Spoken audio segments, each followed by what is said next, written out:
해축팬 1세대가 만드는 축구방송 중거리 플러스 시작합니다. 충성! 훈련병 김민재의 최신 모습입니다. 역시 군대에선 모두가 평등하군요. 제가 왜 뜬금없이 썸네일과 전혀 다른 귀여운 김민재 사진부터 보여드릴까요?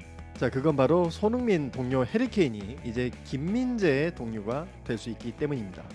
수준 높은 축구 저널리즘 애슬레틱에서 손흥민의 짝꿍, 혹시나 김민재의 동료가 될지도 모르는 해리케인에 관한 멋진 분석 기사가 있어서 소개해드립니다. 투엘과 케인 사이의 대화, 어떻게 바이에른을 끌어올릴 것인가.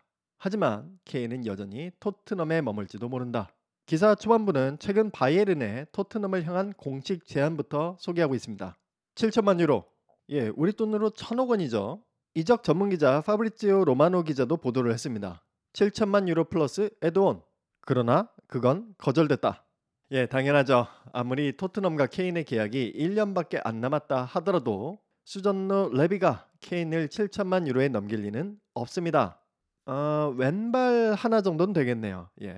그러면서 기사는 왜 바이에른 뮌헨이 투엘 감독이 케인을 그토록 원하는지에 대한 분석으로 넘어갑니다. 먼저 이 자료 보시죠. 해리케인의 가장 일반적인 5m 이상의 전진 패스를 나타내고 있습니다. 2019-20 시즌 이후의 누적 자료입니다. 이 자료를 보면 해리케인이 얼마나 하프 스페이스를 잘 활용하는가를 알 수 있습니다. 이 부분이죠. 그리고 이 부분입니다. 여기는 센터고요. 이 부분이 하프 스페이스. 당연히 공격을 할 때 이 부분을 잘 활용하는 게 도움이 되겠죠. 예전에 리버풀에 있던, 지금은 바이에른으로 옮겨간 사디오 마네 선수가 대표적인 케이스인데, 이 표를 보면 해리케인이 단순히 중앙에서 어슬렁대면서 골을 줍기만 하는 공격수가 아니란 걸 입증합니다.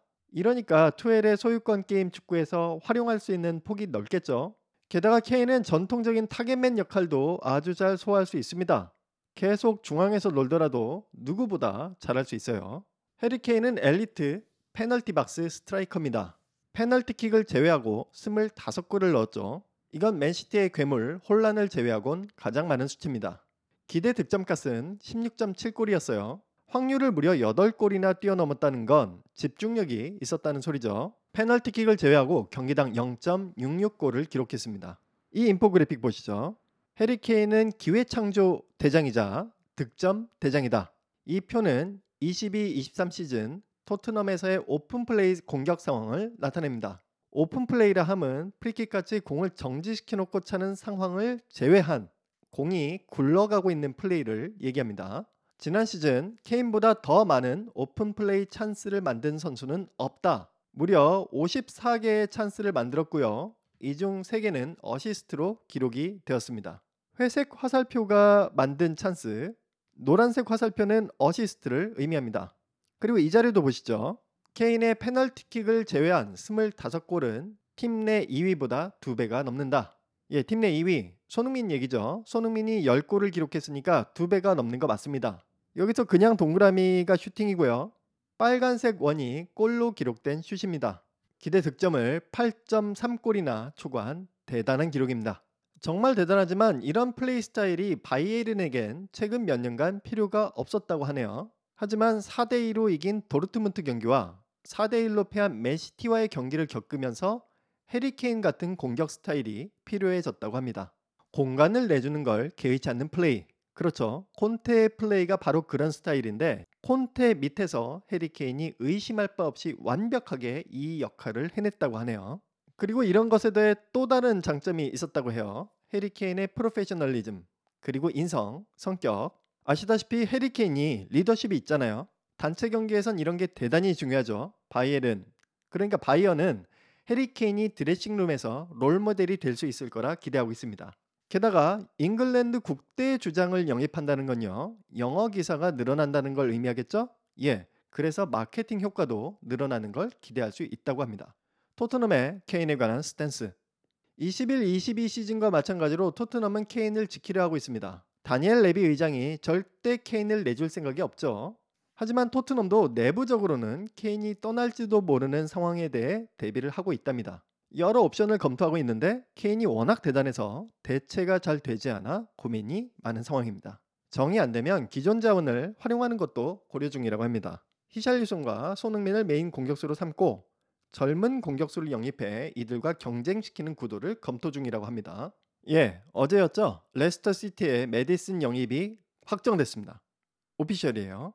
기사를 보면 이 메디슨의 영입도 이러한 맥락에서 벌어졌을 가능성이 있습니다. 메디슨이 그렇게 젊은 선수는 아니지만요. 다른 클럽과의 연관성. 기사는 케인을 노리는 다른 클럽들을 소개하고 있습니다. 먼저 맨체스터 유나이티드. 에릭 테나흐 감독은 케인이 넘버원 스트라이커가 되길 원하고 있습니다. 테나흐 감독의 접근법에 완벽하게 들어맞아요. 그러나 현실적으로 케인을 사기는 힘들다. 레비와의 기나긴 협상이 뻔히 예상되는 상황에서 최악의 경우 맨유 입장에선 케인을 사지도 못한 채 이적 시장이 닫혀버릴 수도 있으니까요. 이건 맨유가 반드시 피해야 되는 거죠. 그나마 맨유가 케인에게 어필할 수 있는 건 유럽 대항전 진출입니다. 맨유는 올 시즌 챔피언스 리그에 진출했으니까요.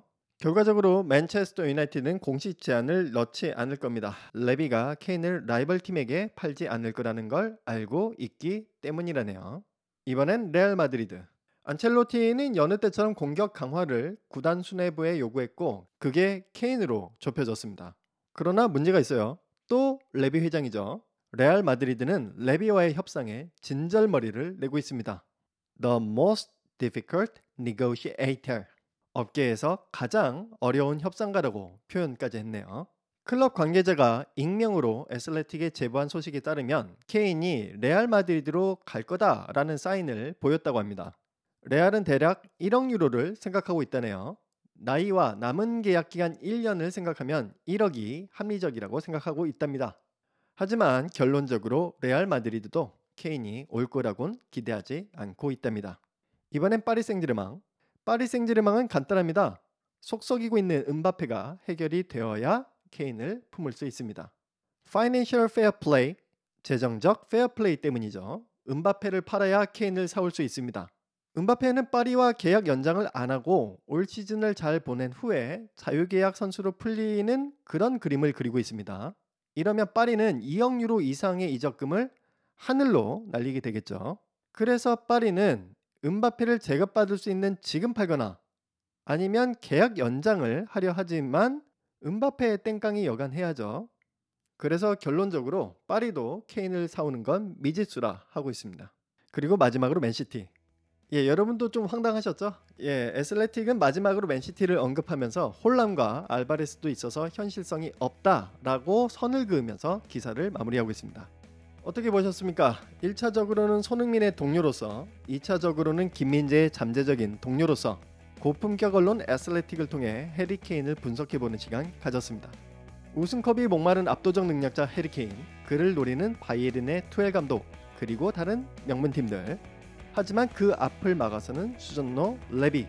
이 정도로 요약할 수 있겠습니다. 기사 읽어보니까 결국 해리 케인은 레비의 손을 못 벗어날 것 같다는 느낌이 드네요. 해리 케인 선수 그냥 포기하고 올 시즌 마지막 분노의 손길 듀오로 토트넘의 대미를 멋지게 장식합시다. 그리고 내년에 자유계약 선수로 바이에른에 가서 김민재와 함께 챔스 우승하면 됩니다. 해리 케인 화이팅! 오늘은 여기까지입니다. 저는 또 다른 고품격 기사로 찾아뵙겠습니다. 감사합니다.